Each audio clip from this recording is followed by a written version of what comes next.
fastest show in sports. I was on the change the Washington name thing forever, and it's afforded, the best thing that came out of it for me was it's afforded me relationships, real friendships with people in the Native American community, people that, like I have friends, I don't have Native American friends. I don't have friends from Indian country. I have friends who happen to be Native American, and they're just really good, and I've learned a lot about the culture. The fact that Clay Travis is putting out, they want chop back in Atlanta. Look, here it is, the tomahawk chop. There was a pitcher for the Cardinals for several years ago, Ryan Helsey. He was Cherokee Nation during the playoffs. He said, it's really disrespectful. This is my people, and I'm trying to pitch in the playoffs, and these idiots are mocking my culture, my religious practices. Well, these people, they think that mocking another person's culture, Yes. and funny. essentially saying that these people are honored, like with Trump, he wants the Washington football team's old name back. All these awful race baiting. I don't care about anybody but white people with nostalgia. Like, guess what? Just because something's nostalgia to you, i.e. the Confederate flag, a Don't get name me of a started there. We'll team, go off an for a old week. Chief Wahoo image. Yeah, it's like, just because it's personally nostalgic to you doesn't mean it can't hurt someone else. So shut the hell up and move forward. This isn't being enlightened or woke. It's just being a better person. That's all it really comes down to at the end of the day, is everybody tries to stick this into some sort of a column somewhere that, it's all just about being Yeah. woke. No, it's not.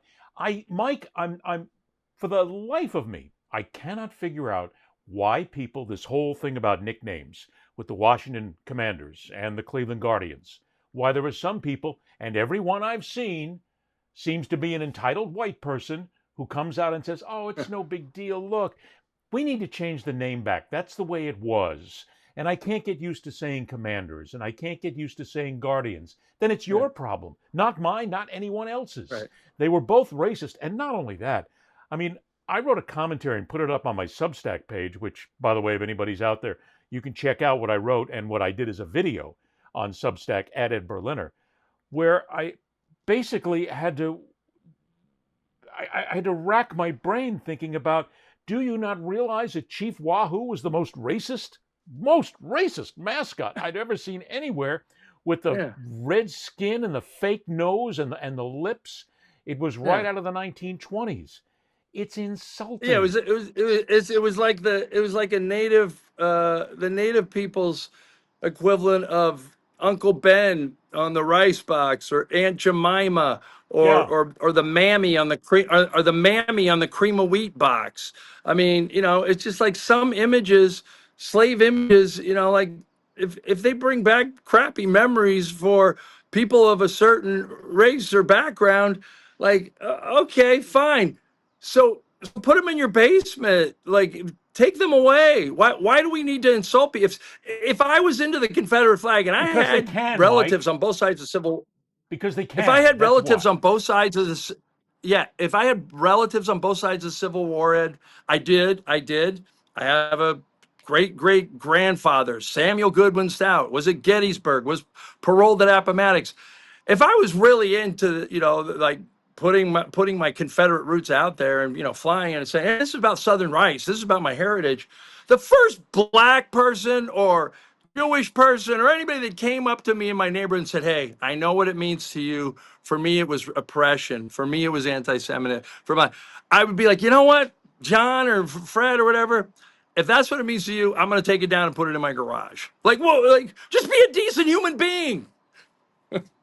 When we were taking vacations, lived in New York and used to take driving vacations to Florida, I was maybe 12, 13 years old. We used to drive at the time, a lot of it was US 1 because I-95 was not completely constructed from north to south. And I cannot remember the town. If I thought about it, I will. But there was a town in South Carolina that as we went through the town, there was a billboard. And I'm 12, 13. My grandfather was a master electrician in New York City. He was a business owner. He used the N-word. He did it a lot. It was just part of his generation. The man was born in 1900 or something like that. But there was a billboard that we passed, and it was the white knights of the Ku Klux Klan, 3 of them astride white horses, in full raise of the horses. Welcome to Klan country. Holy shit. I mean, like I said, I'm 12, 13-year-old. It was at that moment that I decided this is wrong. I mean, something's wrong in all this. But the problem with it is, Mike, the people who agree with Trump don't see it as being wrong. They see it as heritage. We're honoring Redskins. We're honoring Indians.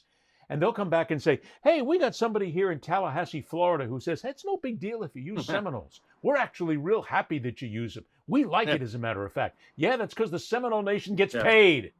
They get a lot of money for the use of that, and they've been in for years. And the Oklahoma Seminole tribe, the original, where the Oklahoma Seminole tribe hates it. They have a proclamation against it. They want it gone.